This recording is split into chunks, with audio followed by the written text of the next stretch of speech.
Benji Travis, I gotta ask you, you're the OG YouTuber, and I want people to know watching this, what are they gonna get if they stick around and they hang out with us over the next hour? What are they gonna learn?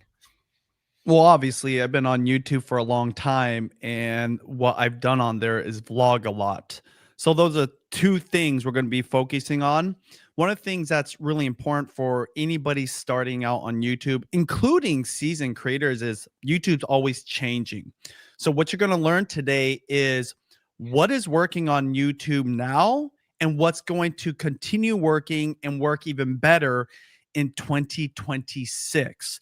And I'm especially going to paint this whole kind of strategy with how to do it through vlogging, because I think that vlogging not only has come back with this vengeance, but it's going to continue to grow and be even more significant. I actually believe the way I'm going to be talking about it, you're going to be better off than 99% of people. In number one, understanding how YouTube works, and then two, how to create content that gets views on YouTube.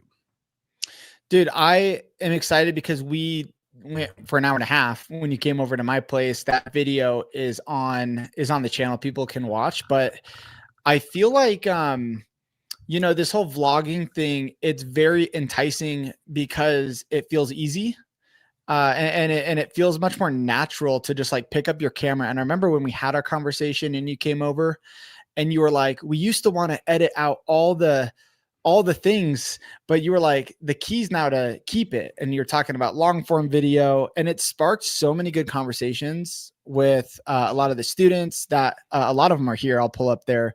But yeah, a lot of the students in the program were watching this, and it's really made us think about YouTube in a different way because it is very different than what we're used to. So I guess if you could give a broad overview for someone who did not watch that, what's this like new when you're talking about vlogging, give us what that means, what it looks like, and yeah, what works with this whole vlogging style. Yeah, well, if you think about YouTube, it's obviously gone through different seasons, a lot of evolutions. But in the very beginning, it was called Broadcast Yourself YouTube. Okay. And it was a lot of talking head videos using webcams. So, really basic production. Not even, you couldn't even really call it a production. And you're just talking to the camera and you were talking to people that might be like you, that can relate to you, that are also obsessed about what you're talking about. And what happened was it made you money, made you famous, and it helped you create a lifestyle around whatever you loved. Everybody wanted to start doing it. So then the competition was not just around who could be on video better, but also what production you could do to make it even better, right? More choppy, straight to the point, better cameras. DSLRs was not a thing at the very beginning. And so it got competitive. And part of being competitive is making the production higher and higher. So what happened was there was this evolution to create the more punchy, shorter type of videos, which crazy enough, I believe is what created TikTok. Okay. The 60-second, wham, bam, thank you, ma'am. This is what I want. And guess what? I'm going to swipe through. Fast forward 10 years from when Musically, now turned TikTok, starts, you start going back to the origins because people are so tired of that short form kind of ADD, like, they call it brain rot content. So where are we right now? Today, people want this long form content, and there's other reasons for it. And vlogging is just the easiest way to deliver it. Not just because vlogging, the format is just this like trendy thing or it's novel, but it's because it replicates a thing that we all do every single day. Nolan, you and I, when we hang out, we could literally talk for 3 hours. No Yeah. planning, no script. And funny enough, if a camera was recording us, it would be really interesting, not only to us, but to other people like us or other people that are interested in this topic we're talking about. Oftentimes, they talk about YouTube, obviously, and creating content. So, what I'm trying to really share with everybody is like, we're back to square one. We're back to what it was in the very beginning, which is exciting. But of course, production is part of it, but not in the way you think. I actually use right here, I brought it for everyone to see. It's not like anything groundbreaking. This little DJI Osmo. Okay. Yeah. I've been vlogging with this since the end of 2023. So 2 years now. I've probably vlogged. I'm not kidding you. These are all on the DJI. I'm just going to place them as you talk about it so Yeah. people can see it too. All But these videos, DJI Osmo. I've vlogged over 450 times probably. By the way, I'm getting some feedback. I don't know if it's like because of the transition. But I've never used anything really fancy. In fact, 50 of those probably, now that I think about it, were on my iPhone. So the reason I bring this up is this is not a DSLR. This did not cost $5,000, not even $2,000. In fact, when it was first came out, it's like $300 or $400. And I've gotten videos that got 500,000 views, right? My wife and I have had many videos that have gone viral just from this device right here. So it's not really the production in terms of the devices and the equipment you're using. It's more about what you're talking about, how you're talking about, and how focused you are about talking about it. And that is really the new way of vlogging that I'm talking about, and that you and I had a discussion around during that podcast, which is different. That I'm excited to talk about today, that literally anybody can take advantage of it. If you talk about something that you're obsessed with, that you love, that you're passionate about, and you do it for an hour without planning it, without being scripted, that can become a vlog that can get views and help you spread the word of whatever you're doing, sell products, or help you make a lifestyle around the thing that you love. Yeah, what I love about and I think I fixed the feedback issue, but I want to like share, so people can see a visual thing here. Like this content, it is the opposite of like the fast-paced TikTok thing. But what's interesting is some people have a lot of success with it. Some people maybe make some mistakes in the beginning. And, congrats, by the way, 400,000 subscribers is awesome. And the family channel is just growing, but you guys are like, I know you have a ton of like students that find success in this too. And by the way, there's a link in the description if anyone wants. Benji has a whole vlogging masterclass where he'll just walk you step by step on how to do this. I highly suggest going through that if you really want to take vlogging seriously. But one thing I wanted to kind of ask is like some people, like you can see here, I tried the vlogging style with word working, total flop for me. I wonder, number one, like, okay, did you try one video? Did you try, why when someone vlogs and they quote unquote, they flop, what do you think is usually some of the reasons that you see people are failing on YouTube with vlogging, with that format? Well, definitely the number one reason is because they're trying to vlog the old way. So the term vlogging became its own niche, its own unique format. I think about vlogging as like a video blog. The early days of YouTube, just taking things that we're interested in, turning into a video. Boom, you got a video blog. That was 2005, 6, 7, 8. Vlogging the way we all know it and the way we try to replicate it. And of course, the number one person we think about when it comes to vlogging, at least my generation, is Casey Neistat. You vlog your whole day. You make it look interesting. Maybe your day is interesting. Put a lot of production. Throw up a drone in the sky. Follow you while you're like skateboarding down, Times Square in New York City. Like that's the feel that everyone tries to replicate, whether it's on the streets of the city you live in or in the kitchen of the home that you're creating content around. But it's this all day thing and you're trying to be famous for everybody. If you're trying to do that, especially if you don't have an audience, that is just an uphill battle. That's like a cliff. And that is the number one mistake people make. They're trying to do that. This is what I mean by taking it all the way back to the original kind of vlog definition. The new way of vlogging is not that. The new way of vlogging is more focused. It's around a specific topic, and we're going to get all to that. So that's the number one thing. You're trying to vlog the old way, and it's not working. You think it's going to work because I work for these other people, but YouTube is different. The second thing that you're doing is you think that it has to be something that's perfect. And so the old way of vlogging is vlogging all day, vlogging for everyone. The second thing you're trying to do is be a Casey Neistat, which is totally perfect. In fact, if you watch my vlogs, I just experimented with this. I don't know if I told you.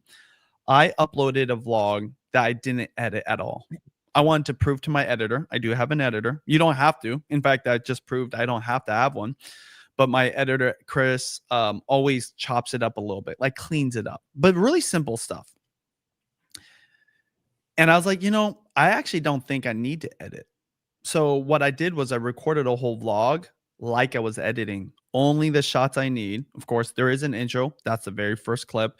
And then I go through in fact, Costco was part of it. I go shopping at Costco, and then I go home and I shoot a whole cooking like vlog segment with my Osmo. And you see me hit the start and stop button on the camera. Okay.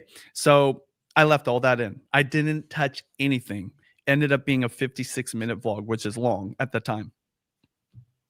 That video performed not only as good as my average video, better than my other videos for different reasons. But it wasn't perfect. That's the point I'm trying to make.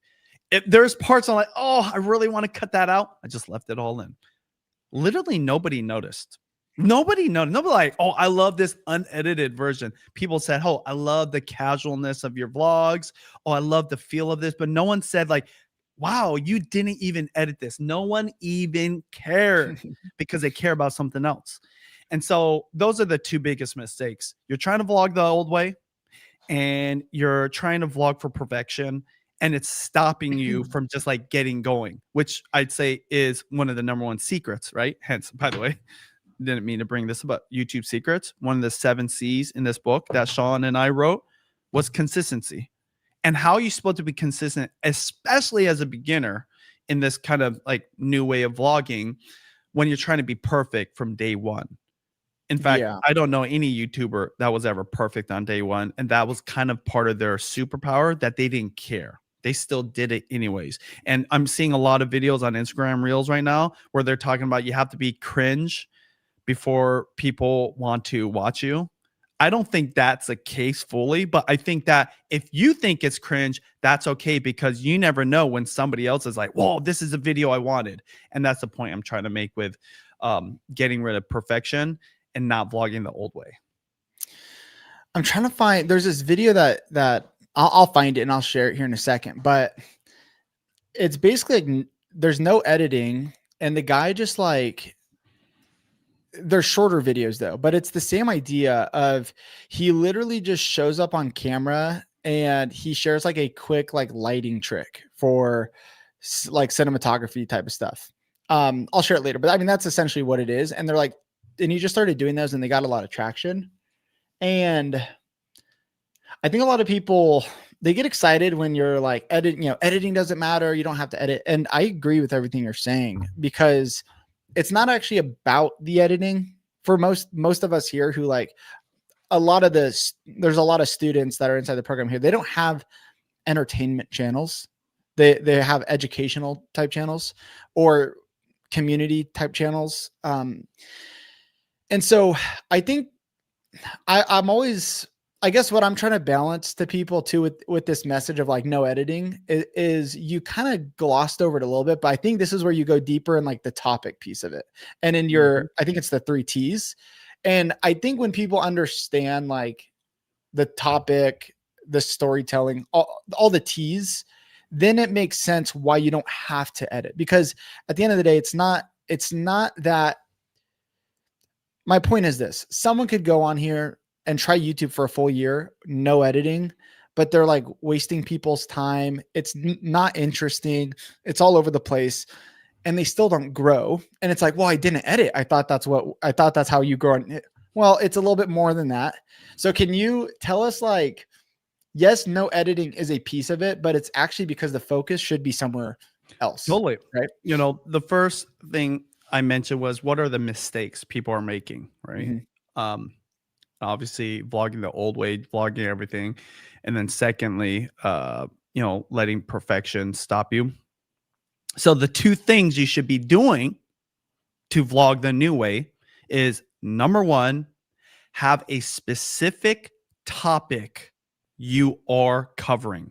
See, the old way of vlogging, you vlogged your whole day, including maybe the topic you were known for. So, like for me, I did this. I, as a family vlogger, we still do this, funny enough.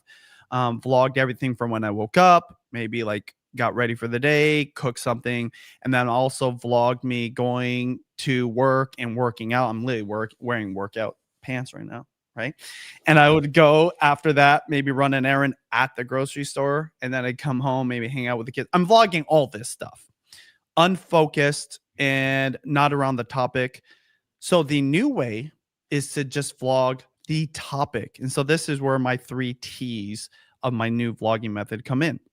You have a theme for your channel. That's very much like a niche, except more like broader, a little more relaxed, but that just gives you a direction. It's what you want to be known for and who you want to connect with. The second T, topic and takeaway. You're only vlogging about the topic that relates to that interest of the theme of your channel. So for me, instead of vlogging my whole day, I'm just vlogging the one thing, which is the grocery store. I don't vlog anything before. I don't vlog anything afterwards. I'm just vlogging the grocery store. Because the people that find me and the people that subscribe to me, or just even just follow, because let's be honest, how many people subscribe these days? Not everyone's subscribing to all the channels they watch. And so I'm just focused on this topic, and that topic is everything. And this is why my Costco vlogs became a thing. See, I would vlog my Costco trips in the past, but it would only be 30 seconds of maybe like a 12-minute video. Now, the whole 12 minutes is just about Costco. Way more focused. You know what happens when you do this is it plays into how the algorithm works. Right now, the YouTube algorithm is serving you content that you're interested in. Doesn't matter if you subscribe to them. Doesn't even matter how many subscribers that channel or that creator has. And if you're interested in it and it thinks you're interested in that topic, it will serve it to you. So think like that when you're creating these vlogs in the new, method. The second thing you want to do is stay super focused.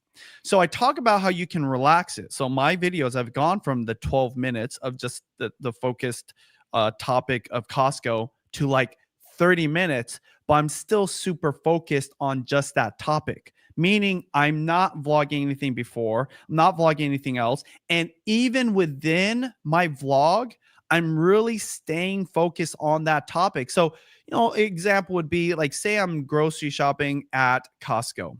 That's the topic. I might be tempted to like go on a rant about, my new obsession with running and say I'm going to vlog all that. And it's like 15 minutes of me training for a marathon. See, that's not what I'm doing in this new method, at least not right now. I'm staying focused on the topic, because the behaviors of how people are watching content right now is they just are super obsessed and want to deep dive into these things they're interested in. Now, the reason I say at least right now is because as you grow a relationship over time, as people become super fans of you, you're allowed to do more stuff. Vlog the old way. But guess what? I don't even do that on my channel. I've been doing this for 2 years. I think I've got a pretty committed, fan base that are to a certain degree super fans of me. I still don't do it because, again, I want to be discovered by more people that are interested in food. That's my theme, by the way, and really interested in the topic of Costco. So I stay super focused. So those are the two things you want to do. And this, is really simplifying my new vlog method. Doesn't talk about the third T of the 3 T's of new vlogging strategy that I utilize. But the first one being be on topic with your vlogs. It's the opposite of the old way of vlogging, right? New way of vlogging, you're vlogging a topic. Secondly, stay super focused on that topic, meaning you're not going to get, like relax and talk about this and that, whatever, even if it was in the environment of what your topic is. In my case, my environment is Costco. You do those two things, you're already better than 90% of people, because most people not only are vlogging the old way, they just like, for whatever reason, just start talking about this and that, whatever, thinking I can do it because they see other creators doing it, and they forget that, one, they might also be doing it the old way. Two, they might have a bigger audience that doesn't care. They want to know everything about them. Like my wife, right? She can vlog everything because she's been doing it for almost 2 decades. There's a relationship there. And third, they forget too, because seasoned creators do this. YouTube has changed. YouTube is no longer what it was before, and people are using it in ways that we never did before 2020, and we can dive into that. But I mean, there's a reason. Let's pull this in. It's kind of annoying, but this thing right here, this is the TV. What's crazy about this is this was never part of the equation for us to come up with a strategy, and now it is. And so the TV is still in our living rooms for most people. I know that for some kids it was a laptop like on the coffee table, but then guess what? They're getting TVs. Black Friday sales are really good. But also this has become the new TV. This is the thing you just turn on in the morning and you just let it play. And that's why being focused on a topic is really important, because you never know when YouTube might suggest your channel because you're super focused on the topic that you're vlogging. And what's crazy is anybody can do this. Like I said, if you talk to a friend or family member about a specific topic or a theme, right, or obsession or hobby or whatever you're interested in, and you do it for an hour, that could be a vlog that literally 1 million people could watch, and you literally do it every single day. Hence why it's also easier to vlog every single day with this new vlogging method. I think, for me, I've watched longer form content over the past year to 2 years. I've kind of dabbled with like watching podcasts or listening to, obviously podcasts on my phone in the car, but I just personally have been experiencing YouTube on the TV a lot more, music, but then it's kind of like a gateway into a podcast. And then I'm like watching just like YouTube videos on the TV. And it is a very, and just the stats of like YouTube growth on the TV is like, you can't deny it. So whether like you might not watch YouTube on the TV, that's fine. A lot of your viewers might be watching YouTube on the TV, and it is like it's a different experience. Long form content specifically. So when we say TV too, like you're also, I know you're insinuating a little bit that like, because we know that the TV is recommending longer videos, right? Traditionally, because most people are watching longer form videos on the TV. And you've talked about the opportunity there. I think it's just like what is interesting is it truly is a different viewing experience. Like when we go to a movie and you sit down for that hour and a half movie. I don't know, like if anyone's ever left the movie theater before, but like if you have, like maybe once or twice, like you go to the movie, use a bathroom. That's it. Yeah, exactly. And I think like on YouTube, it's much easier to, you can switch the channel, you can change stuff up. But I do think there's an element of like people, when you are on Netflix or watching YouTube on the TV, YouTube is a click first platform. So you are scanning what YouTube says. Hey, you like these topics. I'm going to show you some of this. Once you decide, I really believe the hook is so important. The first 30 seconds, whatever you want to call it, is so important because it validates to that viewer that like you're going to, it's even why I asked you from the very beginning, what are people going to learn in this video, Benji? And I just wanted you to share like, look, by the end of this video, you're going to learn these things. How do people in this format of vlogs, they choose their topic? What's a good way to start off the video so that it actually draws someone in and doesn't make them, so to speak, switch channels on you? Yeah, I want to answer that, but I want to just kind of maybe give some context to the whole TV being a thing and how it's changing how people watch YouTube. If you grew up with a TV, we had channels, right? And there were shows on those channels. If you know anything about subscribing to like cable services, those channels had a topic, right? You got the History Channel, you got the Food Network, you've got the Animal Planet, whatever that is. That's very much what's happening on YouTube, but that wasn't everything. See, before the 2020, it was all about the creator and the channel, but now it's about the interest and the topics. People don't care about who is talking about those because there's so many people talking about it. And the competition is actually what made this possible for new people to arise. In fact, YouTube gives a lot of like love to new channels because people want certain topics and channels. And yes, people are watching longer videos, not just because of the TV, just because YouTube has gone so good about following you. We talk about the TV, but remember when you leave, especially if you're subscribed to YouTube Premium or whatever, that video follows you. Right? I go into my car, wherever I left off in the living room, it picks up right there. Even if I like close out the app or it's not connected, it just plays automatically right where I left off. That is incredible. TV couldn't even do that. Okay. And I'll give you an example. This morning, I was listening to history about how the border between Mexico and U.S. was created. There's some controversy there. I'm not going to go into it, but I was just curious. I was like, okay, cool. So it was like a 40-minute video about that. As I'm getting ready in the morning, I go listen to it in the living room on the TV, and then literally as I'm like coming to the studio, I'm listening to it and finishing it off at my desk. Okay, never in history has there been the ability to even do that. So think about that. That is super interesting. Yeah. I haven't thought about it that way. Yeah. They're not, you want to talk about who's got FOMO, TikTok, Meta, all these other platforms. They don't have that. They don't have that ability, and they don't have that user behavior.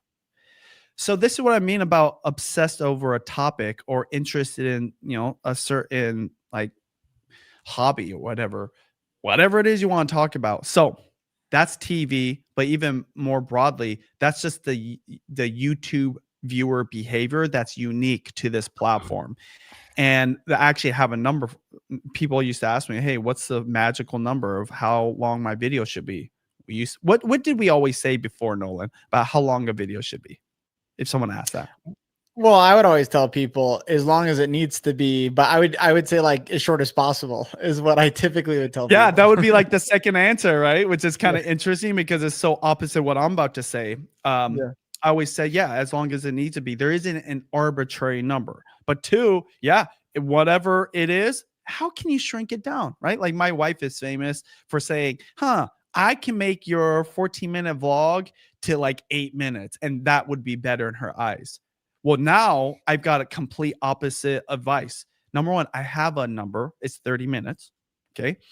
And secondly, I don't try to shrink it down. In fact, that video went the opposite, the one where I didn't edit it. It went from like what it normally would be, maybe like 25, 30 minutes to 56 minutes. 30 is not a magical number, but it represents an important number, which is 30 minutes represents how long a show is. But more importantly, 30 minutes represents how long we partition our lives. That's a half hour. So it's not just television. It's also like that half hour. So what's better than 30 minutes? 1 hour. So this is why maybe that 56-minute vlog did. When we think about our time, we're like, I have about a half hour. I want to like pick something. How many times have people that are watching this right now picked a video based off of the length? Because if it's too short, then we're going to have to find something else to watch. I get excited. And I remember my viewers 10 years ago saying the same thing. When I see one of my favorite creators putting out a really long video, it's like, yes, Japanese history. I'm half Japanese, right? And it's longer. So that 30 minutes, it's a representation of like a way of thinking about your content. So it's not saying like you have to be 30 minutes because maybe you don't have the ability to rant about 30 minutes yet. Okay. So that's it. TV follows us. Longer is better in general. Okay. So how do you actually formulate this? What's interesting is I still think it's funny. Nolan, are still talking about formulating a video in the old ways, right? Even the way we started this, you're like, okay, Benji, we got to hit it. We got to let them know what they're talking about.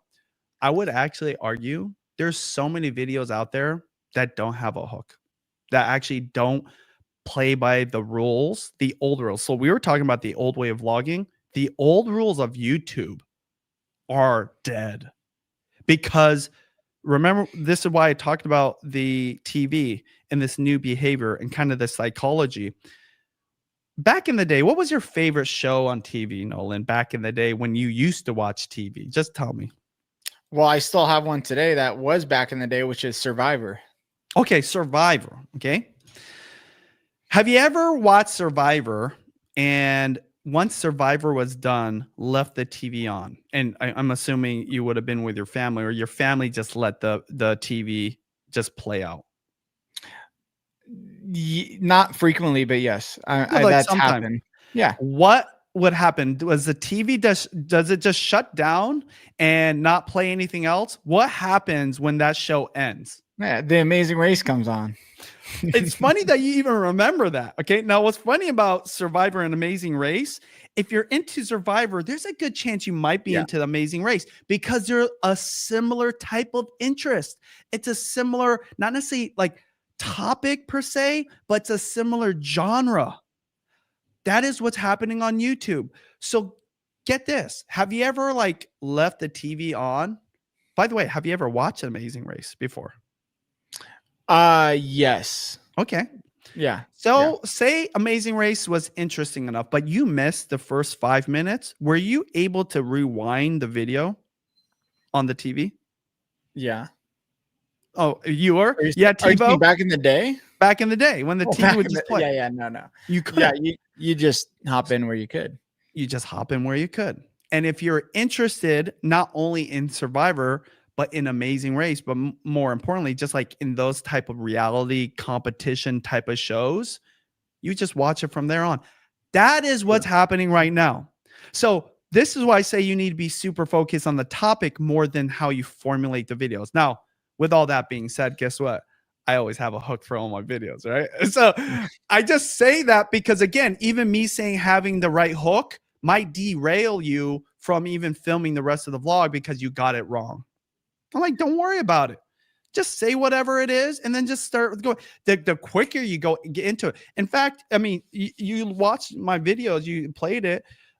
How long my hook is, it's so short. I get right into it. But another thing that's interesting, guess what? I don't just go right from a hook to like write the first product. You notice like I pulled a cart out of the big line of carts. Then I roll in there. Sometimes I'll vlog me like scanning my cart in, and then I'm going the back way. Like there's such a long amount of time that if I saw that 10 years ago, definitely if my wife saw that, she'd like, you need to edit all that out. But remember, it's a different behavior. It's a different psychology. Also, Nolan, what are you the most obsessed about in life other than YouTube and your family? What is like something that's unique that you love and you could talk about for hours? A few things: Christianity, cinema, like filmmaking, cinematography, business to a certain extent. Let's just take filmmaking and cinematography. Would you say when you're talking about the process of filmmaking, there's a lot of like really big points, and then there's a lot of minor details? Yeah, for sure. Are you the type of person that's only interested in the big bullet points? Or do you actually love filmmaking so much? You love the minor details. You even love the nuances and like the nerd out stuff that literally would bore me out. But you're like, this is what I love. You get where I'm going with this? Oh yeah, 100%. So me pulling out the cart, me going down the back way, all the little comments I make, you don't know because you probably aren't obsessed about Costco like I am. To the other person on the other side, they love all that stuff. Like, and it's not like they're like waiting for my Costco vlog to see me pull the cart out, but it's just part of the process. It's just part of what it is. So why I'm like, I'm kind of getting on your case, but at the same time, I'm like, yeah, but I still do a hook. I'm saying that you're allowed to do it your way as long as you're focused on that topic.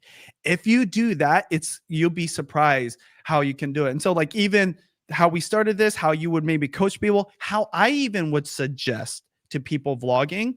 I've seen videos where literally like the guy just walks in from outside of the scene, doesn't give any context, doesn't say anything, just starts doing his thing, and then eventually starts talking, and that video just it gets 1 million views. I learned this in the pandemic during shutdown, and I saw an hour-long vlog where there was almost no talking, and it had 1 million views. And look at their vlogs on their channel. I ran up the stairs with the laptop to literally like shove the screen in my wife's face, like, look, this shouldn't work, because we're vloggers. We cut down our vlogs to like the optimal amount of time to keep your interest. And there's this hour-long vlog that is so relaxed. It was painful. Not only painful because it was just so chill, but it was showing that everything we believed about YouTube wasn't 100% the full reality. That there were so many different types of not just videos, but viewers that wanted different things. And that's why even when I say the new way of vlogging, guess what? This world, it's like the vlogging universe. It's opened up to something so vast that I will give you a framework and I will suggest it. But at the end of the day, let me ask you this. When you and I hang out and we talk about YouTube, or we're like, all right, Nolan, we're going to talk about this, this, and this. And by the end of this little session of us hanging out, we're going to be done with it. Never, ever, ever. But funny enough, would you agree? I know for me, it's a huge yes. After you and I hanging out, sometimes for 2 or 3 hours without breathing and talking about YouTube, we get a lot of value out of our conversation. Did it require a hook to get that value? No, but let me push back. Okay. Yes. It's because I know you. I know you're going to give me value. Okay. So let's say someone doesn't know you and I, they know nothing about us. They're not even sure. They can't even see the full play button behind you. Right now they can, but they don't know you and I. Okay. Our video pops up and it's like how to grow on YouTube in 2026. They click into this live stream. I mean, let's just say it's a video, so it starts from the beginning. This will make it easier. That's my point, I guess, is I want to optimize for new viewers. And I know that when you publish a new video, YouTube's going to show it to new viewers and returning viewers, of course, but you're going to get new viewers. And if you pull them in, which I believe you do through your title, thumbnail, of course, the topic, but title, thumbnail, hook. Title, thumbnail, hook. Okay. Title, thumbnail. Listen, here's the thing about the hook.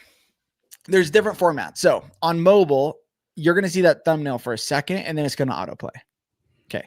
On TV, you have to hover over it, and then I think it might autoplay as well on TV. I can't remember. But yeah, I get what you're saying. I guess I'm trying to I will tell you this. Tell me what you think. 99% of people pick a video because of the title and thumbnail. If they're picking the video, okay? Mm-hmm. I 100% agree with you there. So the title and thumbnail, that is very important, but it doesn't have to be perfect. It just has to be related to the topic you're interested in.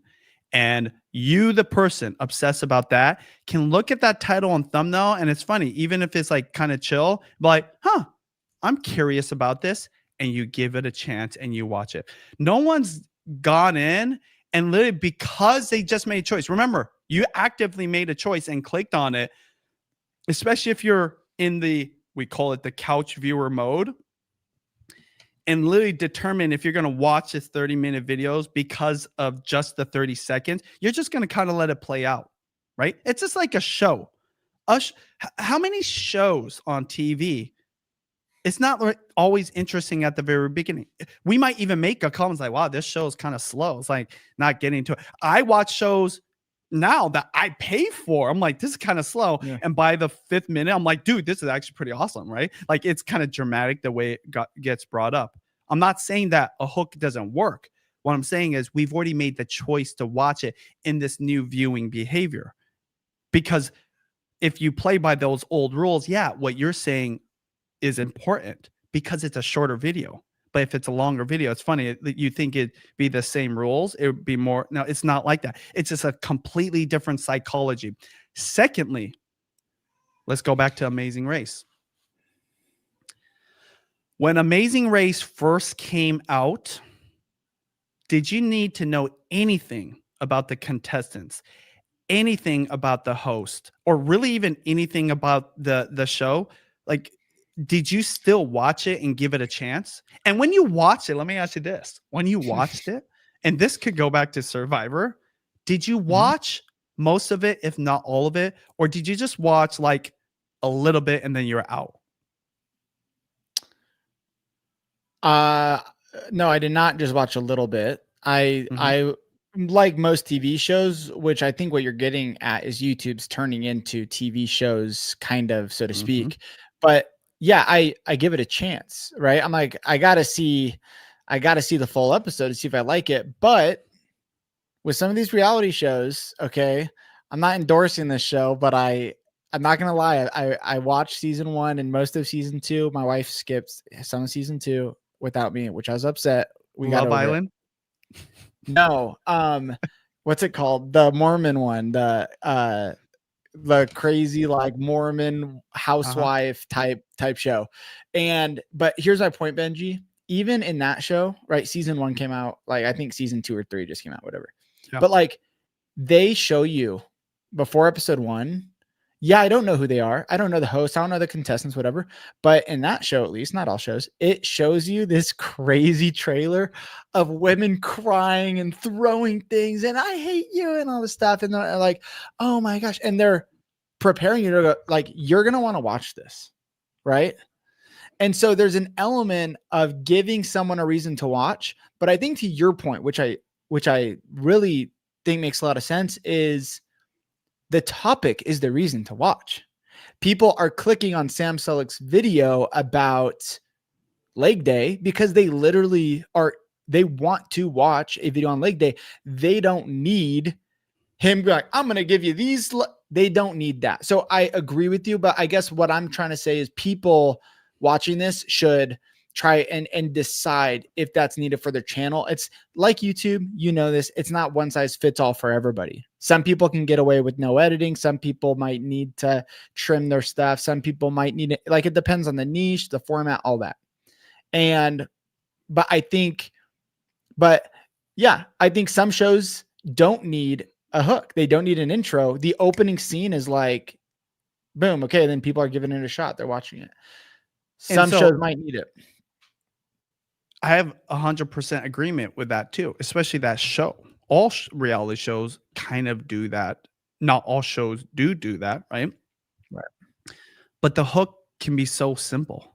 The hook for me, sometimes funny enough, when I'm doing like a cooking video, because I'm doing it the old way. In fact, I'm working with my old shooter editor, Chris, who used to do this. If I'm doing a cooking vlog that can be 30 minutes, I always say, hey, put all the best B-roll, sizzle reel at the very beginning over me talking. So I'll say, hey, you guys, so today I'm going to be cooking a cheeseburger. I'm getting all my ingredients from Costco. He'll show all like the highlights to do that exact same thing. Okay, so it's not like what I'm saying is you shouldn't do it. What I don't want to happen is you think you have to have this banger hook and that's the only thing. It's such a small thing. Because in the grand scheme of things, it's just funny. Those intros are so short for me because I just want to get right into it. Not because like of any personal reason, it's just because that's what the viewer wants. They just want to get into it. It has so much less weight than it did before. Now, if you're trying to create a reality style show that is trying to like hyper entertain you, that's very production heavy, lots of cuts and whatever. And a great example of this is Pat Flynn with his Deep Pocket Monster Pokemon channel. He does 1, 2, 3 hour vlogs, and his producer, Dan, who's behind the scenes, he's just like the ultimate storyteller, comes from a history of TV, by the way.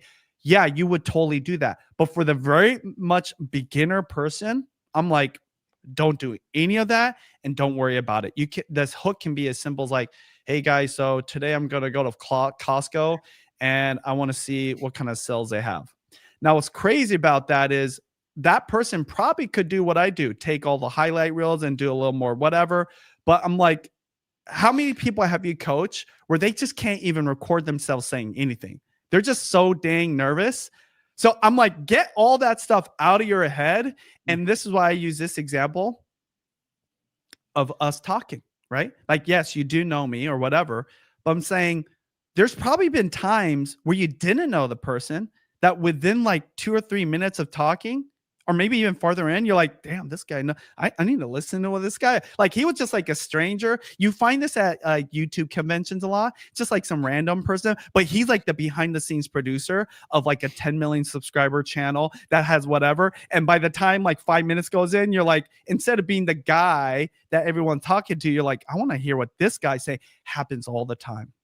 And I'm more speaking to those people because guess what? Most of the people who are watching us are probably beginners and even seasoned creators. They're doing it the old way. I'm like, no, get all that out. You just need to start talking and you stay on topic and you stay focused. And what's crazy in this new environment we're in, where YouTube is not just the new TV, it literally follows you and people are wanting longer content. That first 10, 20, 30 seconds we put so much weight into is not like as important as you think. More weight is being shifted around. Like the title and thumbnail, by the way, doesn't have to be overly edited. Look at my stuff. It's all pretty simple. Today at like 2:00, my most edited thumbnail is going to come out. And when you look at it, like that's not even edited, right? Like I wanted to wear a Santa hat at Costco. Yeah. I didn't. I should have found one. So when I took the photo for the thumbnail, I was like, Chris, put a Santa hat on me with AI, okay? It looks fake, but I don't even care. You know, that's what's funny. If people sound like, that's not a real Santa hat, is it going to make or break? No, I'm just having fun with it, okay? So the point I'm trying to say is because my video is 30 minutes long, people aren't like determining if they're wanting to watch the 30 minutes. Almost always, it's like a suggestion afterwards, right? This is one of my biggest revelations was on a podcast interview I did. And in the middle of the interview, I'm talking to somebody that their whole thing is ranking videos. Their whole strategy, they coach people on how to take advantage of the search function, and you want to be on the first page, and this is how you get to be number one because that's what everyone chooses, right? And in the middle of that conversation, I realized, you know what's funny? My number one goal is to be second best, but not even on the first results. Second best as in like, it's so good at the thing you're looking for, but you might not choose it. It might not even show up, but YouTube loves that it's a longer video around that topic. They suggest it. And I am telling you, that's what's happening to me and so many other creators. They don't even know it's happening. Right? They might be trying to rank or whatever, but it's funny. The people that aren't doing that, say that's what I'm trying to say, Nolan. Everyone that's not doing it, and this happened just like by accident. They call it the new wave of YouTube. These are creators that were just going against the grain. So they're like the Sam Suleks. They were trying to be opposite of TikTokers, of short form. And they're like, you know what? I'm just going to record. I don't care about editing. I don't care about production. Oh, it's a longer video, whatever. So there's this whole army of people doing this. You know how like kids are, they want to do something that's different than the oldies like me. Okay. So they did this. This is against all the rules and it was working. How was this working? There's no hook. There's no this and that. It's because YouTube changed. And viewers wanted something different, but funny enough, they wanted something that they were familiar with that they weren't getting anymore because everything they were seeing was all like punchy, shorter videos, or they were short form like TikToks, Reels, and YouTube Shorts. It's these longer videos. And so though those things that you're talking about, right, like a good hook, even when we go into title and thumbnail, really important.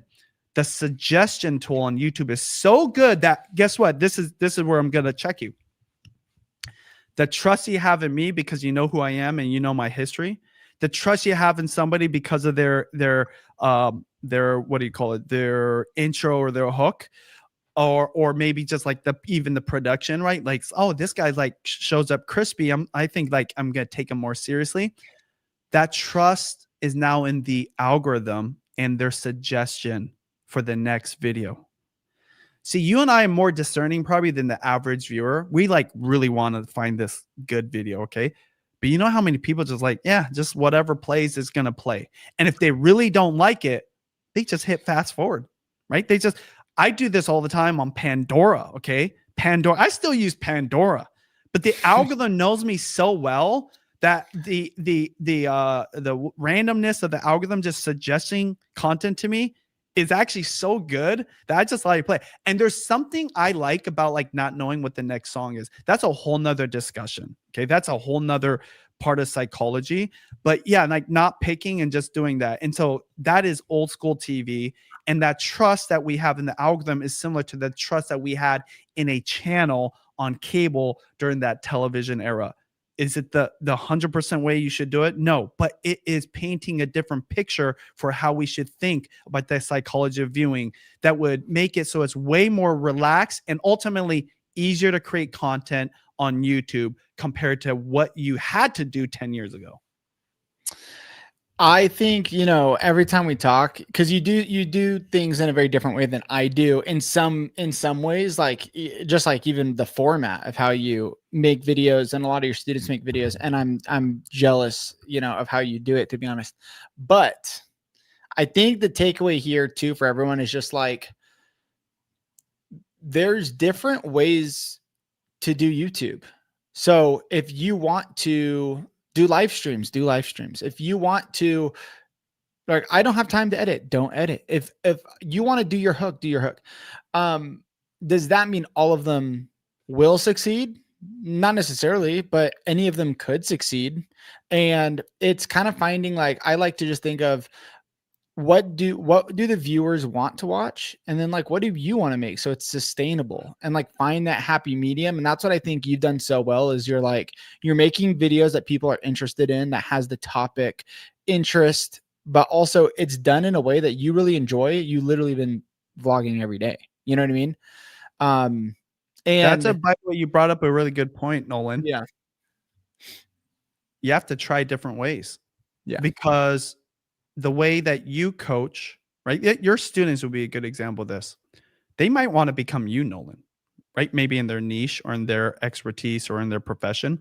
They might want to be a coach, and they are coached by you. You teach great tactics, strategies. You know what you're doing. I know that you've helped a lot of people succeed.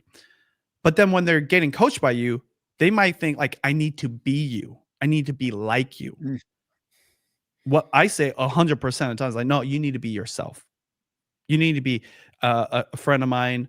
I'm going blank on her name. Well, I forget, but I'll give her credit once I forget. okay. But this is what she says. And it's so cheesy, kind of cringe, but it's so true.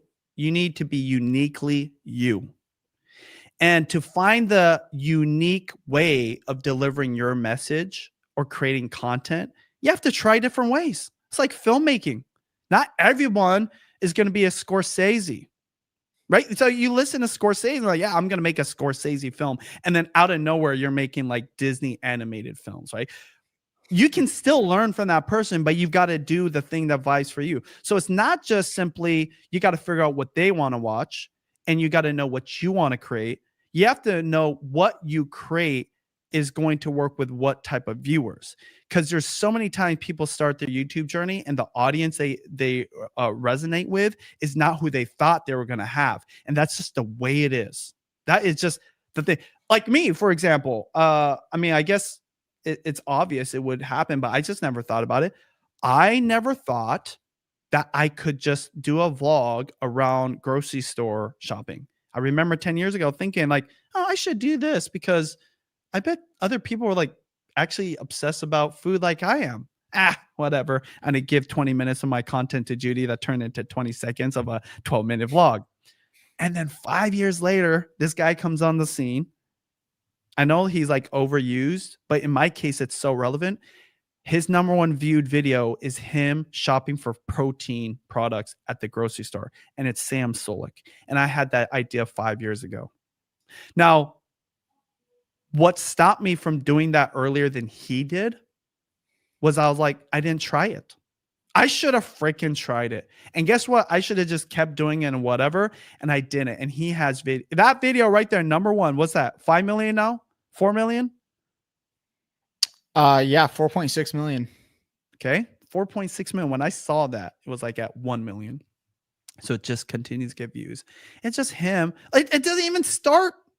Doesn't even start. I mean, I don't even know what he says. It doesn't even start at the grocery store. That's not what I would suggest.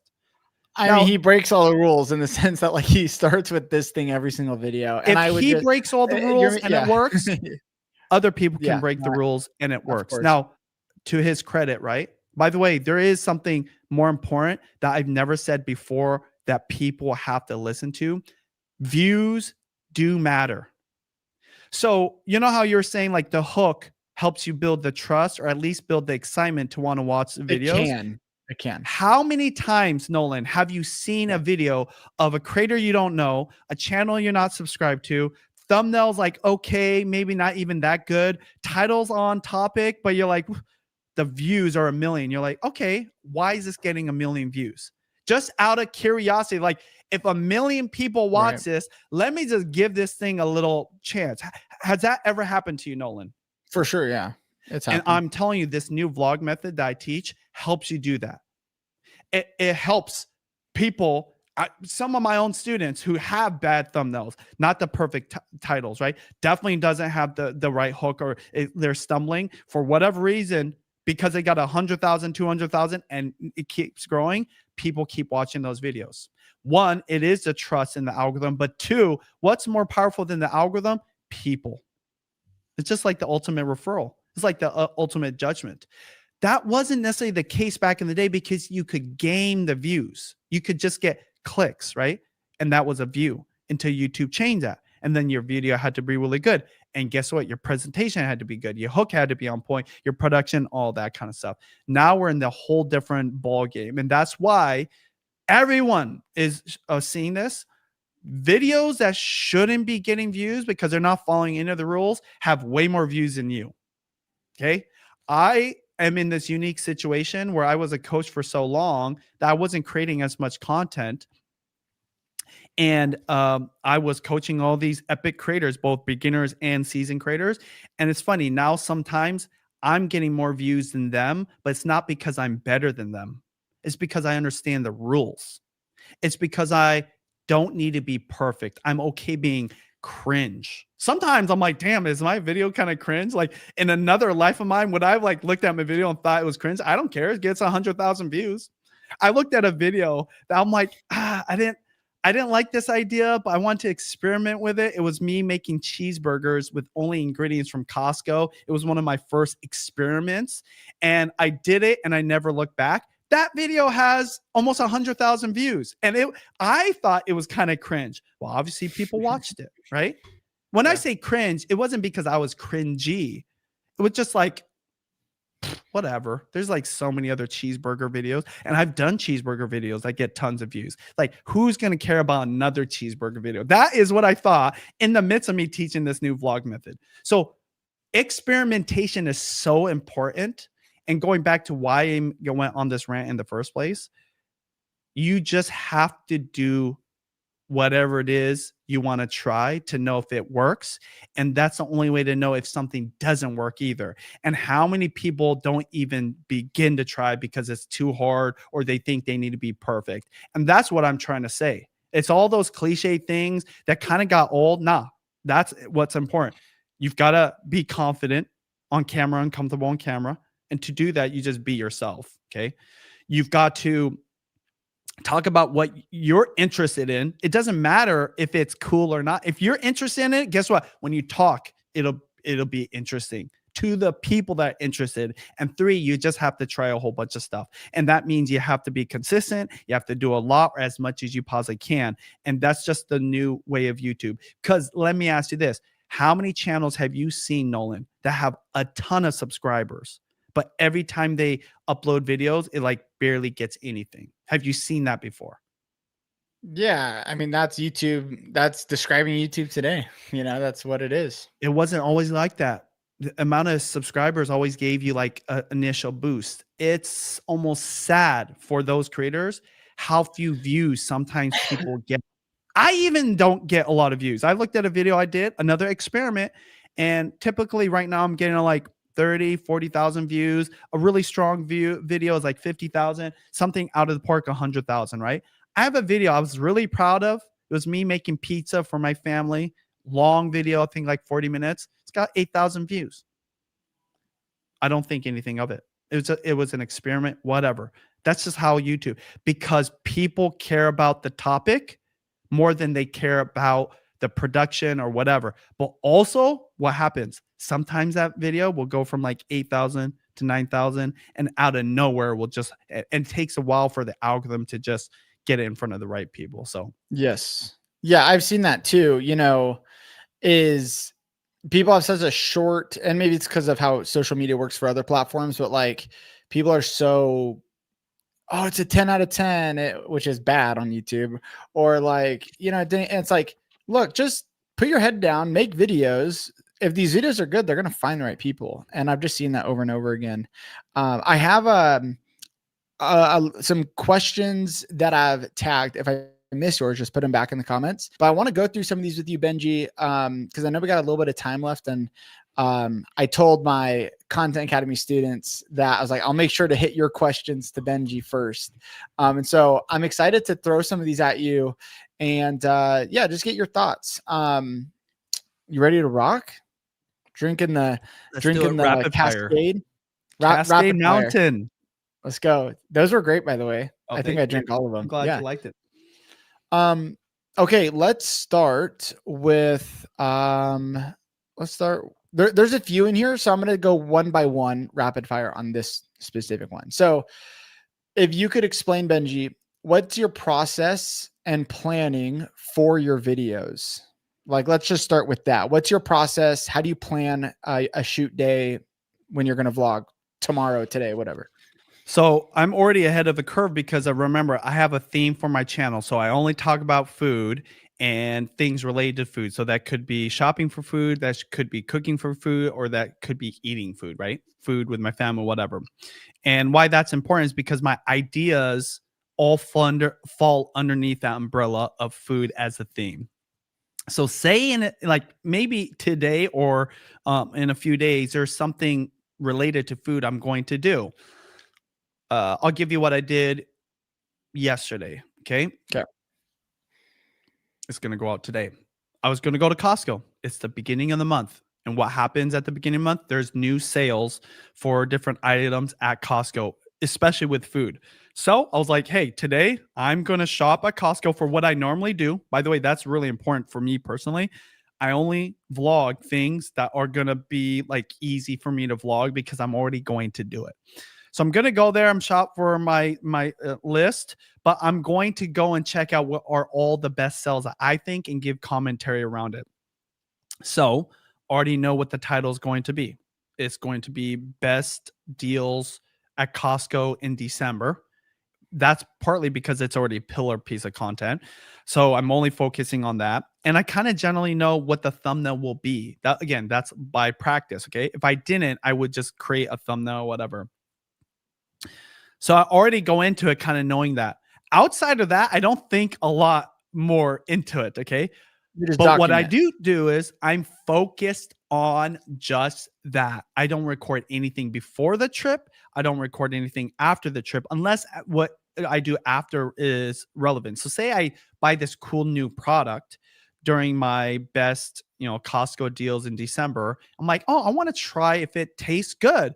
I might go home, cook it, and make it the last like 5 minutes. That would be allowed because it's related to my topic that I'm covering. But usually my day ends or my vlog ends at the very end. And that's it. And so, yeah, when I walk into Costco, I always show the intro or what do you call it? The front, right? The entrance. Yep. And it's like, hey guys, I'm here shopping at Costco. And if I do know what the title and the topic's going to be, I will say it. It's like, hey, you guys, so today I'm going to be shopping for some things Judy told me to get. And I'm also curious what's the new sales for December. That simple. And I just go right into it. I talked about how I do this and that before I get right into it. But if I can, I will go right into the first sale that I see and I just start highlighting it. And I'm just vlogging that whole thing. That is a day in the life of Benji utilizing the new vlog method. Now, if I'm going to plan something ahead of time, right, I will do that. It's the same thing, but it's just like takes more time. Now, there is something that I don't do as often that I would do if I'm doing more videos is I do some research on YouTube.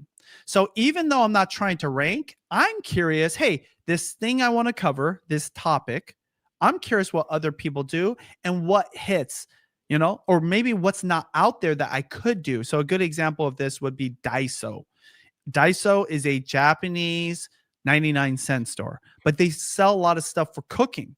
So I remember in the beginning of this new method vlogging journey and my theme being food, I was like, you know what? I could go to Daiso because I do anyways and buy, you know, different tools for the kitchen. Let me go see what's on YouTube. So I typed it in. Surprise, surprise. I was actually surprised, by the way. Tons of Daiso content, okay? But it was like people just shopping for anything, you know, like all kinds of things. A lot of females. I was like, okay, cool. So I'm watching some of these vlogs, getting some ideas. I'm not necessarily using their ideas to formulate my vlog. I'm just curious about the audience there. I'm reading the comments, I'm doing all that stuff.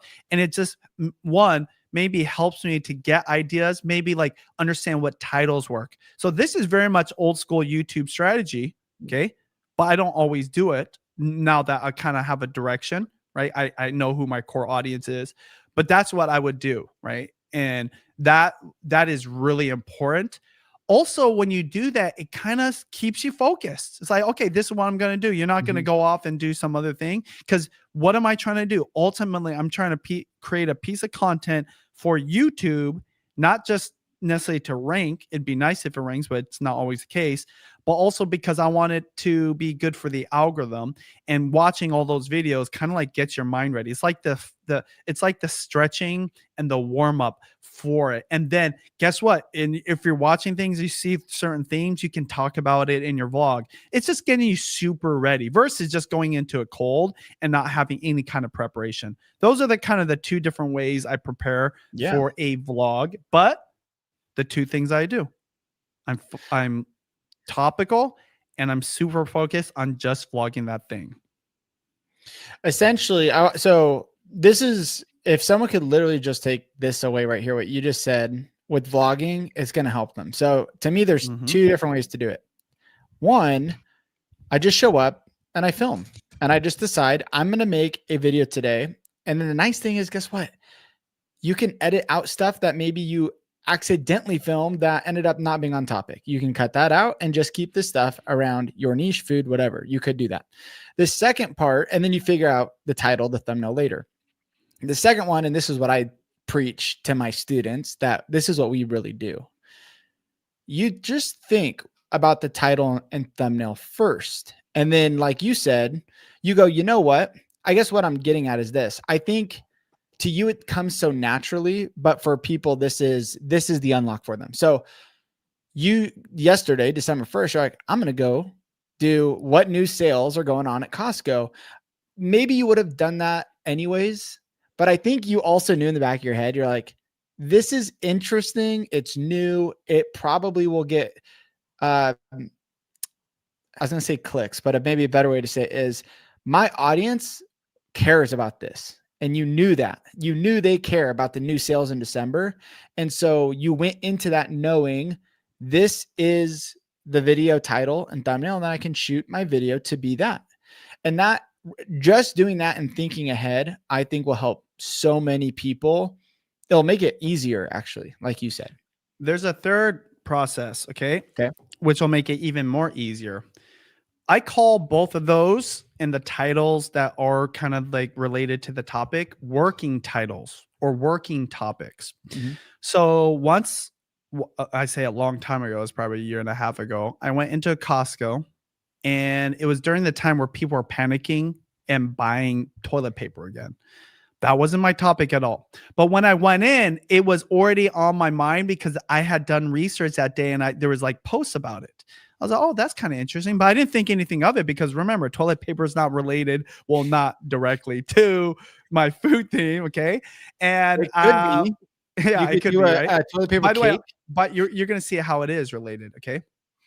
So I go in there and I passed by the toilet paper section and was completely empty. I was like, this is crazy.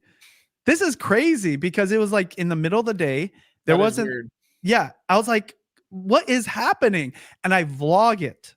And like vlogging from like the emptiness is behind me. I'm like, look at this. This is crazy. And then I'm vlogging, make some commentary, and then I'm making different comments. And then I talked to cashier, and I didn't record this part, but then the cashier was telling me, oh yeah, people are crazy. And then I did record me leaving the Costco. You know, there's always like checking your receipt. I think half of them are just like, okay, whatever. Half of them actually do their job because the lady found a mistake. Anyways, that guy, as I'm recording myself leaving, what? You were stealing stuff? She caught No, you? she found a mistake. They charged me for something I didn't buy. Oh, good. Okay. Thanks for the clarification. But the guy was saying, I was like, yeah, it's crazy that there isn't toilet paper. It's like, yeah, people don't know. It's like, we'll never run out of toilet paper because, you know, like we make our own toilet paper. We got plenty of supply or whatever. I was like, oh, interesting, right? And I didn't think anything of it. And then when I'm leaving and I'm editing the video, my editor's editing it, I already had like a thumbnail and title I had in mind. And I don't even remember it because I was like, in that moment, I was like, you know what? New title. Why toilet paper is sold out at Costco. And I remember that moment. This is the first time like a working title completely transformed. And that video hit a 1 out of 10. And I think it ended up getting 100,000 plus views, right? And so the question people are asking, well, that doesn't relate to your theme. But this isn't a good example of the power of YouTube. How many people, one, that are Costco fans will watch that video? Maybe a lot. In that case, like I said, I think 100,000 people or something like that. Mm-hmm. Eventually, how many of those 100,000 or whatever actually are also into food? What's funny is almost everyone's into food, okay? And so even though I'm not going to keep covering the topic of toilet paper, when my best sales at Costco video come out like 2 weeks later, or maybe even 2 months later, video pops up and bam, I've made the connection. More importantly, the algorithms made the connection. See, one of the number one reasons why people should be doing YouTube is because the discovery of you is so powerful you don't even know. That you could be vlogging about why toilet paper is sold out. And even though your theme of your channel is food, and it's going to help you get a ton more viewers. And in this case, this is like, by the way, I'm making up terms right now. I'm coming up with new terms. This is like a bridge topic. It's a bridge topic. Because, you know, I talk about how my theme is my theme. A lot of people would think my theme is YouTube, but it's not. Or YouTube.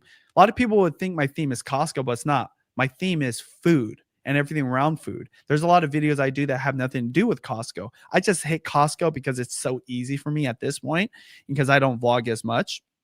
But if you look at my older library, Costco is only like 1 out of every 4 or 5, right?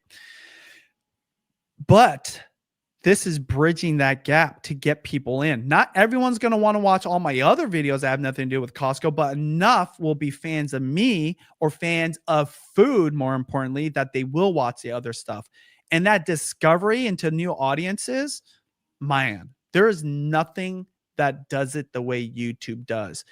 But why you want to stay on topic and stay within your theme? Because what's the temptation, Nolan?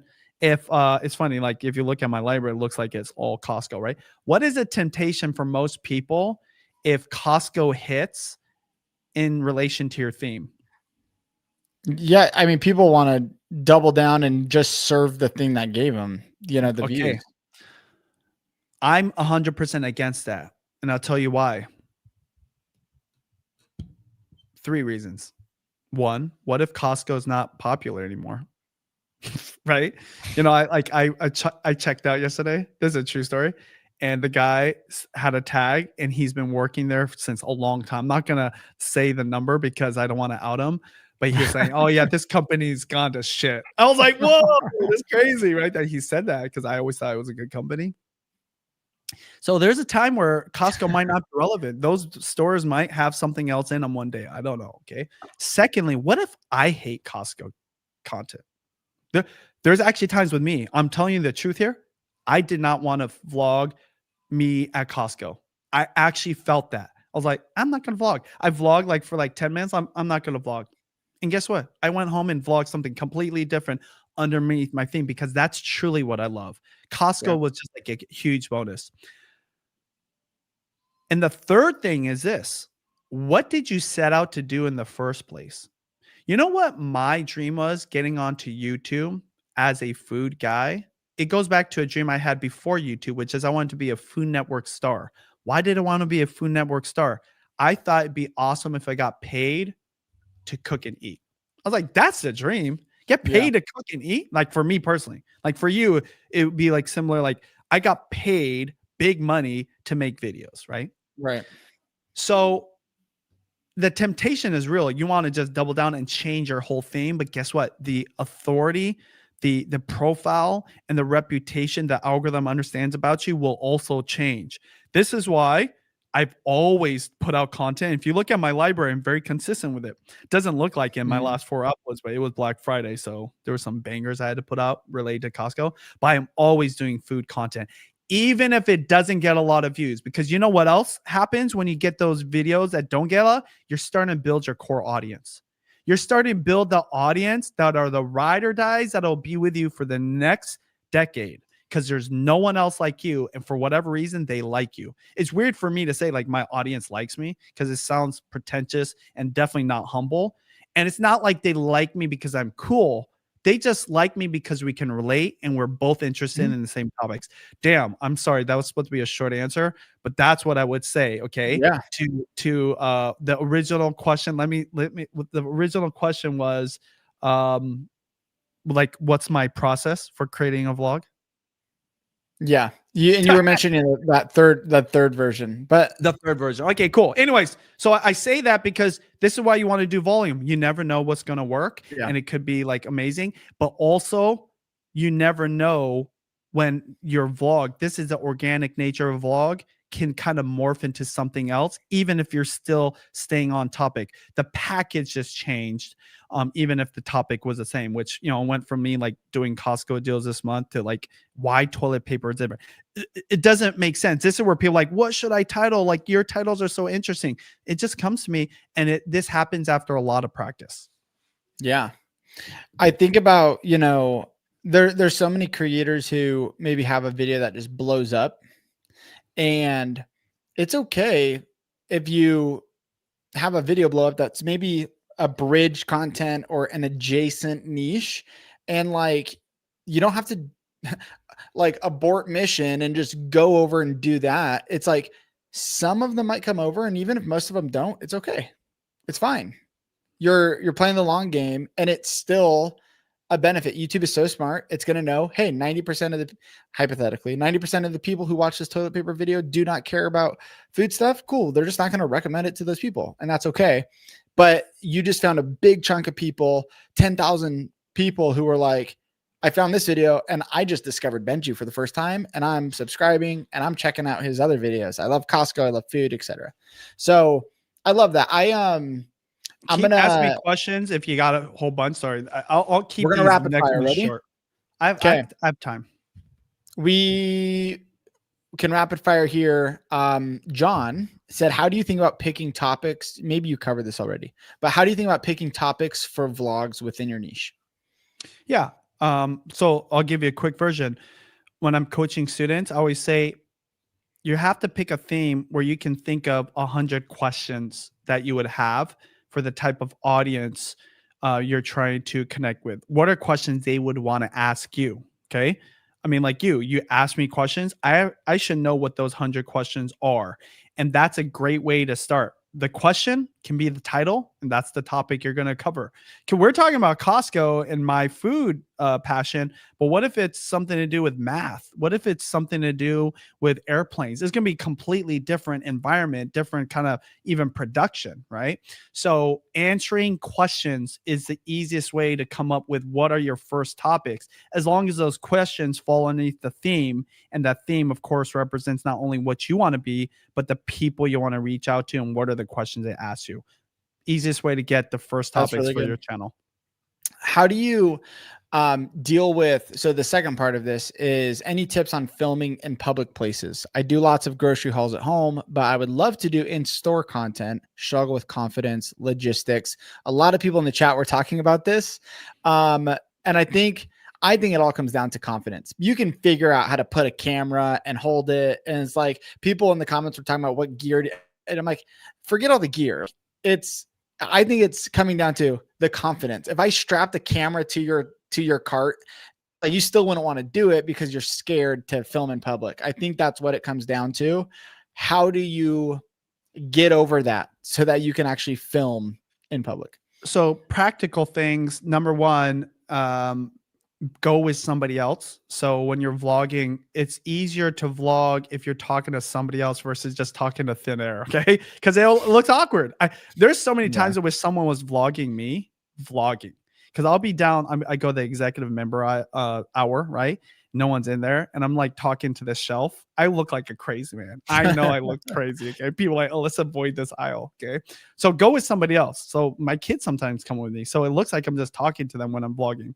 Secondly, you don't have to show that you're vlogging. So you could just hide the camera like down below and it's like angled up at you. What I do is I put my fanny pack on the in the little chair and have the vlog camera up at me. Mine actually magnetized, right? Like there's a good example. Like people don't necessarily know I'm vlogging or whatever. And the third thing is this: notice when I'm like shooting the product, again, I'm just holding the camera. People are so used to people like taking pictures of stuff that they might not know you're vlogging, you know, and you can always do like audio overlay afterwards. More work, not really vlog style the way, you know, we think of it in real time. Yeah. Another thing I do, this is a little bit more efforts on the production side. I wear a microphone that's right next to my neck. And so I can talk like this low and even at like Costco. And because it's like literally right here, it's like this. If I was talking like this, I could be really low, but you could still hear me, right? And so it doesn't even look like I'm talking. So I'm really nervous, but the microphone catches everything. So it just looks like I'm like mumbling. There it is right there. Okay. So those are the practical things. 3 more kind of like broadly for your confidence. No one cares. In fact, people think it's cool that you're a vlogger. They're more curious than they think you're cringe. Just know that. That's why everyone wants to be a YouTuber these days. Secondly, people wouldn't even notice. You know how many people don't notice? I'm literally talking to thin air and people just go right by me. They're just so focused on their food or whatever they're doing. They don't even know.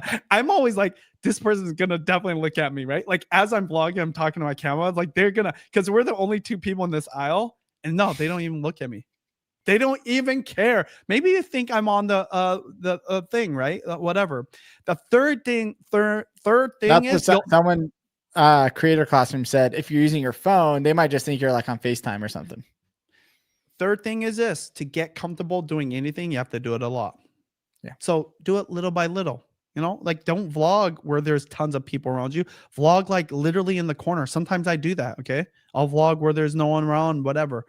And that's why volume is important. My phase 1 of my vlogging academy that I teach, I help you do it a lot if you can daily, because by the time you get to 100, you'll be like almost like overly publicly vlogging, right? I've seen this happen where people get so confident they want everyone to know they're vloggers.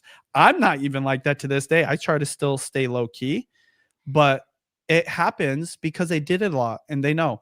And the last thing I would say, and I'm down to do rapid fire, by the way. Last thing I'd say for everybody watching this, your fear of other people and what they think and your inability to record and maybe even like wait for perfection is stopping you from getting views and being known on YouTube. Think about that. you're your own worst enemy in this case, not other people, not whatever the world thinks, or even your failures. You don't even have the ability to fail because you're not even recording the video in the first place. Everything starts with the recording. That's why my brand logo is just a red button. I love it. If you look at my channel, it's just red. I remember first seeing it, credit to Austin. It's like, oh, what is this? It's like, it's a record button. I was like, oh, might be cheesy. I don't know. But I'm trying to make a point. You gotta hit that damn record button and record yourself if you want to be a creator and get your videos to be viewed. So figure that out, right? Or listen to those 6 things I said and go to town. Yeah. I mean, you're so right. Most people that I talk to, when we're giving advice, sometimes it's like we got to give advice to the person who is overthinking it and not posting content. And that advice can often be different than the person who's been doing it, is looking for a couple strategic things to level up. And it's like, if you feel overwhelmed by all the information in this, then forget it. And like you said, just focus on, like, set a goal and just start making videos for a month, 2 months, 3 months. And who cares about the views? Who cares about anything? Just do it and try and have fun with it. See what happens. So I don't know exactly what Jean Charles means here. I don't know if he's still in the chat. And we're gonna rapid fire just for a few more minutes here. If you have any last questions. The question though is, what different ways or formats would you recommend us to try in the journey of being uniquely us? And I think what he's getting at is like, how can we film content to be more maybe natural or uniquely us on camera? It's hard to like portray that side of being uniquely you on camera. That's how I took it. But any advice for that?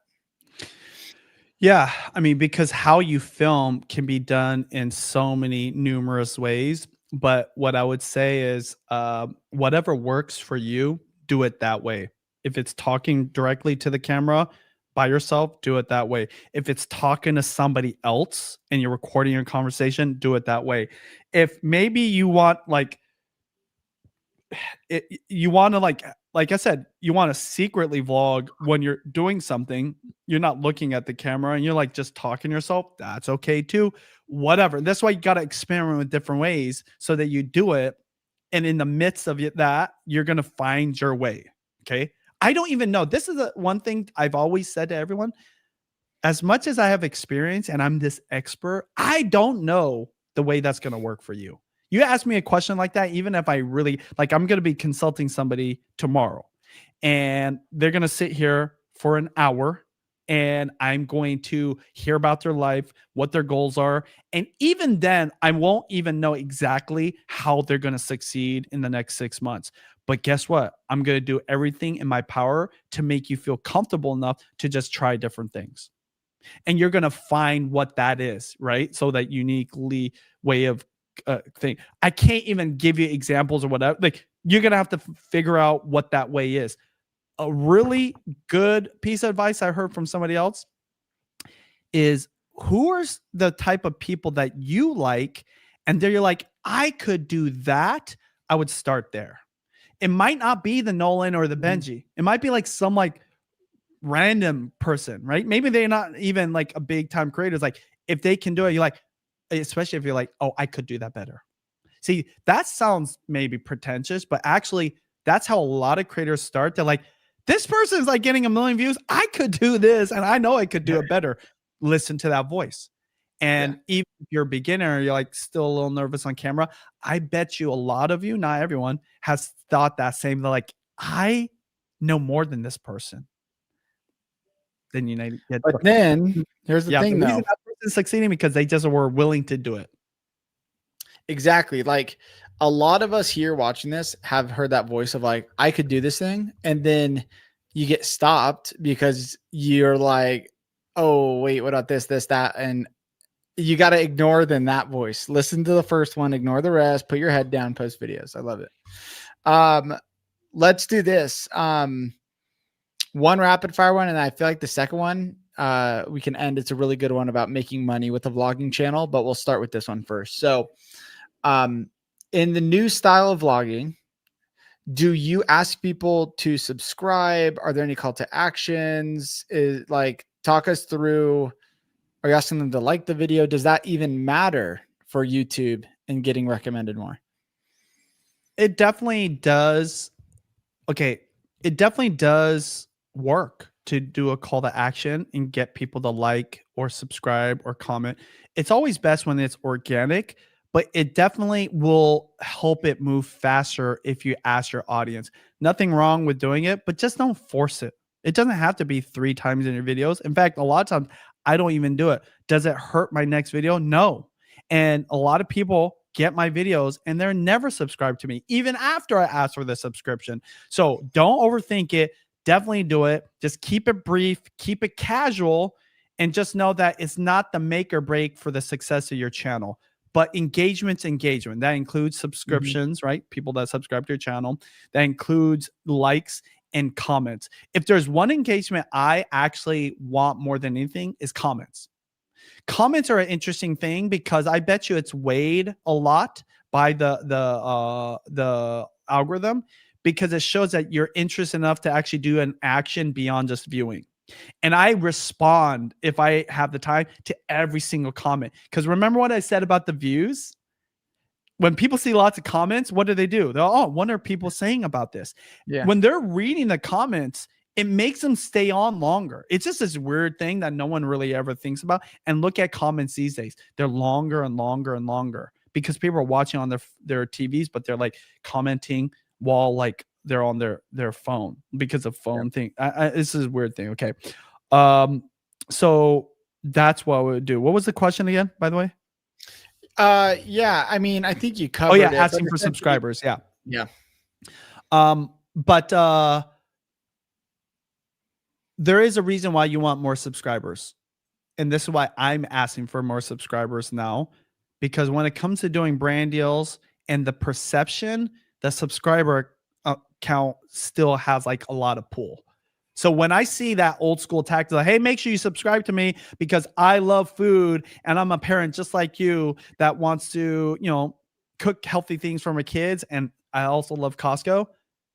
When you get that subscriber and another person that doesn't know you sees you have like 10,000 or 100,000 or a million subscribers, it's just like the views. So there is value in it. You should do it. Yeah, that's good. That kind of ties into this question. So yeah, how do you monetize a vlogging channel? So in the old days, just like for any type of content, we used to say vlogging always is nice because you would get some AdSense, but it wasn't significant. But now AdSense is significant. I didn't even know this was happening, but because my videos are longer, I often can get 7, 10, 12 plus ads on one of my views. And of course, the more views you get, the more ad income you're going to have. This is unique. But remember TV, right? Like I'm pointing to my TV if you can't see. The television runs ads all the time, and we still watch all those shows, all those movies. And it's happening on TV too. People are getting used to it. I don't even pick where the ads are. It's all automated. So AdSense is the first way you could make money. Of course, at the beginning, especially if you're not getting a lot of views, it's not going to be significant, but you'd be surprised how significant it can become. Second way, brand deals. Remember, we're covering specific topics around interests that people are curious about. And usually they represent a person and their buying habits. So brands and companies would love to get their products and services in your videos. I get brand deals because they know I have a lot of parents that are going to buy things to cook for their family. One of my last brand deals was an appliance company. So it all makes sense, especially versus say you're just a lifestyle channel and you don't get a lot of views. Well, it's so broad. There's no like pull.